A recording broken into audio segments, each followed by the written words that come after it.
Ok les athlètes, ici Romain, on est au soleil, j'espère que vous allez bien, j'espère que vous avez la forme. J'ai une question importante à vous poser aujourd'hui. Cette question, je l'ai entendue il y a déjà un petit moment dans une interview avec Ido Portal et je l'ai trouvée très pertinente. C'est une question qui challenge, qui force à réfléchir différemment et qui, j'en suis sûr, va vous encourager à mettre plus de mouvement dans votre vie. La voici. Combien de fois par jour vos mains touchent le sol ? 0, 1, 2, 3, 18 fois. Voilà, n'hésitez pas à me laisser votre réponse à cette question dans l'espace commentaire juste en dessous. J'ai posé cette question dans un séminaire auquel j'ai participé et la majorité des gens m'ont répondu 0. Leurs mains ne touchent jamais le sol de la journée. Et en fait, ça m'a pas vraiment étonné, hein. On est aujourd'hui dans une société où c'est assez mal vu de se mettre au sol, même juste pour s'asseoir. Certains vous diront que c'est ridicule, que c'est sale, voilà, qu'est-ce que tu fous là ? Sauf que touchez régulièrement le sol avec vos mains, que ce soit pour faire des pompes, des équilibres, des mouvements animaux ou même juste pour vous asseoir, c'est une des choses les plus naturelles et les plus essentielles que vous pouvez faire au niveau du mouvement. En faisant ça régulièrement, voilà, vous allez développer votre force, votre agilité, votre équilibre, la coordination entre le haut et le bas de votre corps. Vous allez obtenir des mains, des bras, des épaules puissantes et solides.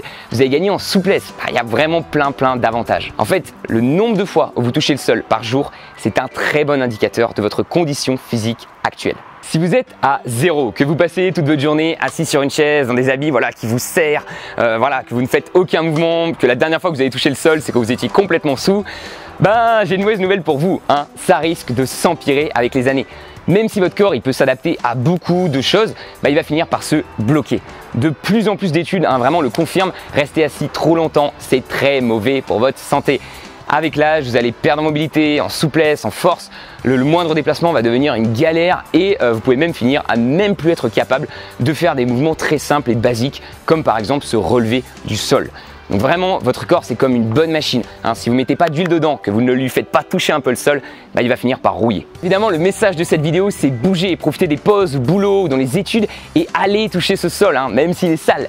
Si vous voulez une bonne source d'inspiration, observez les enfants. C'est impossible de compter le nombre de fois où un enfant touche le sol dans une journée. En fait, il est tout le temps en train d'être au sol. Et voilà, c'était pareil pour nos ancêtres, hein. Le moindre obstacle à franchir, la moindre chose à ramasser, le moindre truc à soulever. Quand on est dans la nature, c'est indispensable pour la survie d'aller toucher sans arrêt le sol. Et voilà, contrairement à aussi ce que beaucoup pensent, je trouve pas que ça soit sale ou dégradant de se mettre au sol. Je pense même le contraire.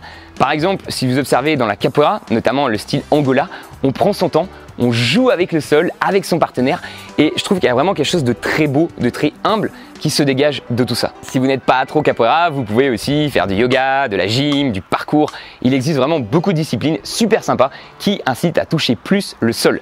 Et vous n'avez d'ailleurs même pas besoin de démarrer une de ces disciplines pour commencer à aller le toucher, hein. Vous pouvez faire ça directement depuis chez vous.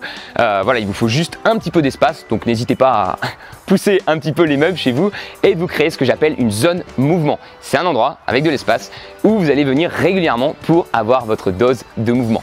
En ce moment en plus, voilà, c'est l'été, donc vous pouvez aussi en profiter pour aller dans les parcs, hein, vraiment s'entraîner dans l'herbe, pieds nus, c'est juste excellent. Donc vous allez descendre au sol et une fois que vous êtes au sol, vous avez plein évidemment de possibilités. Équilibre, pompe, déplacement animaux, roulade si la surface n'est pas trop dure. Voilà, l'essentiel vraiment, ça reste d'aller toucher le sol et de découvrir ce qu'on est capable de faire avec son corps.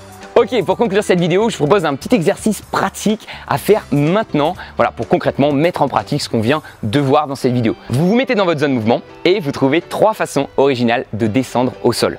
Donc amusez-vous, hein, soyez créatifs, tentez des choses à droite, à gauche et avant de remonter, évidemment, n'hésitez pas à faire quelques mouvements aussi au sol. Voilà, j'espère que cette vidéo vous a plu, qu'elle vous a donné donc des idées et que vous allez m'essayer ce petit exercice bien sympa. N'oubliez pas, hein, vraiment de vous poser régulièrement la question combien de fois par jour mes mains touchent le sol, car c'est vraiment le genre de question qui incite à bouger plus. Voilà, c'était Romain, je vous souhaite évidemment de passer une excellente journée, restez en mouvement